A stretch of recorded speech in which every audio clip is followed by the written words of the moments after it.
Eles são maiores que o próprio Criador.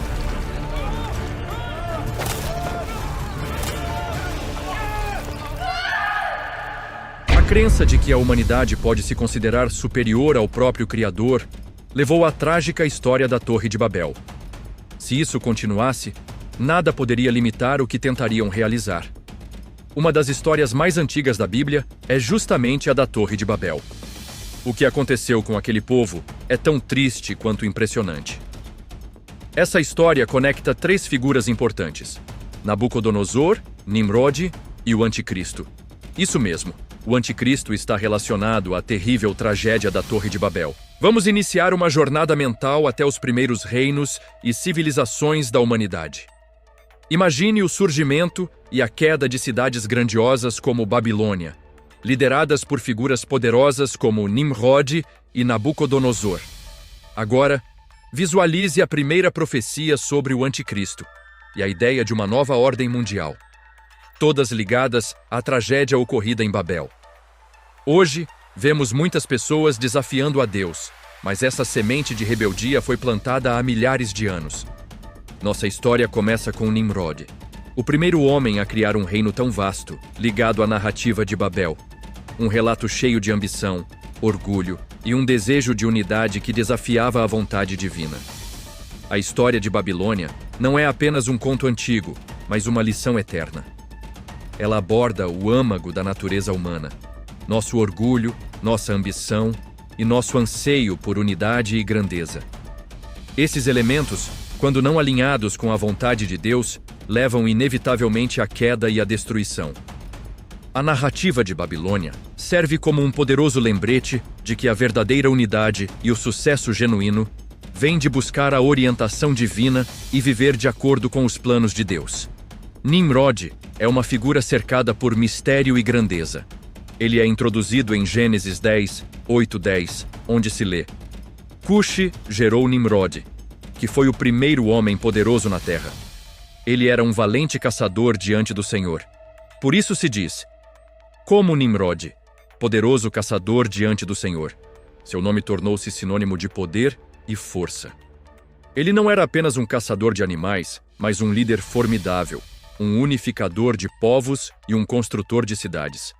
Sob sua liderança, cidades importantes como Babel, posteriormente Babilônia, Ereque, Acade e Calné surgiram na região de Sinear. Essas cidades não eram apenas centros urbanos, elas simbolizavam conquistas humanas, organização coletiva e o início da civilização. Porém, a ambição de Nimrod parecia não ter limites. O maior símbolo de sua aspiração foi a construção da Torre de Babel, dentro da cidade que ele fundou. Esse projeto ambicioso visava alcançar os céus, tornando-se um marco de unidade e capacidade humana. Conforme Gênesis 11:4, os habitantes diziam: venham, vamos construir uma cidade com uma torre que alcance os céus, assim nosso nome será conhecido, e não seremos espalhados sobre a face da terra. Esse desejo de construir a torre estava enraizado em orgulho e vaidade. Eles buscavam criar um monumento que exaltasse suas realizações, desafiando a ordem de Deus para que se espalhassem e enchessem a terra. Deus observou o que eles estavam construindo e compreendeu o potencial para desobediência ainda maior caso permanecessem unidos nesse propósito rebelde. Em Gênesis 11:5-7, lemos: O Senhor desceu para ver a cidade e a torre que os homens estavam construindo e disse: se como um só povo, falando a mesma língua, eles começaram a fazer isso, então nada do que planejem fazer será impossível para eles. Vamos descer e confundir a língua deles para que não se entendam. A intervenção divina foi tanto um ato de julgamento quanto de misericórdia. Ao confundir suas línguas, Deus interrompeu o projeto rebelde e os dispersou sobre toda a terra. Esse ato, embora corretivo, cumpriu o mandamento original de Deus para que a humanidade enchesse a terra. A Torre de Babel não era apenas um esforço arquitetônico, mas uma representação do orgulho humano. Ela destaca os perigos de buscar grandeza sem considerar os planos divinos. A incapacidade de completar a torre serve como um lembrete poderoso dos limites da humanidade e da necessidade de humildade perante Deus. E cerca de 1500 anos depois, a figura de Nabucodonosor emerge como um dos reis mais influentes da Babilônia. Ele transformou Babilônia na cidade mais esplêndida do mundo antigo, mas também é lembrado por seu imenso orgulho, que o levou à ruína, conforme descrito no livro de Daniel.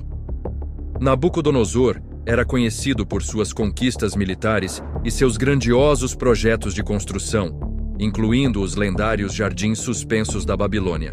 No entanto, em Daniel 4:30, ouvimos sua declaração arrogante. Não é esta a grande Babilônia que eu construí como residência real, com meu enorme poder e para a glória da minha majestade?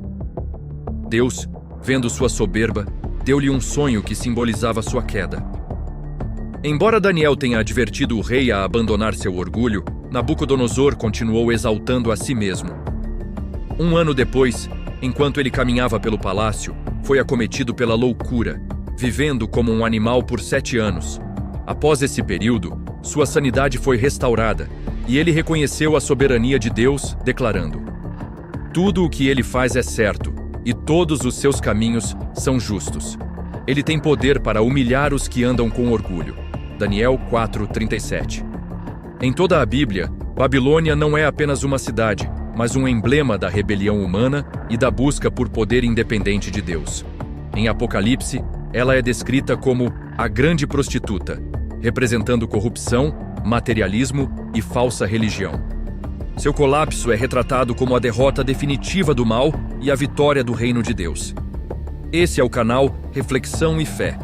Que a busca pela verdade continue guiando nossas reflexões.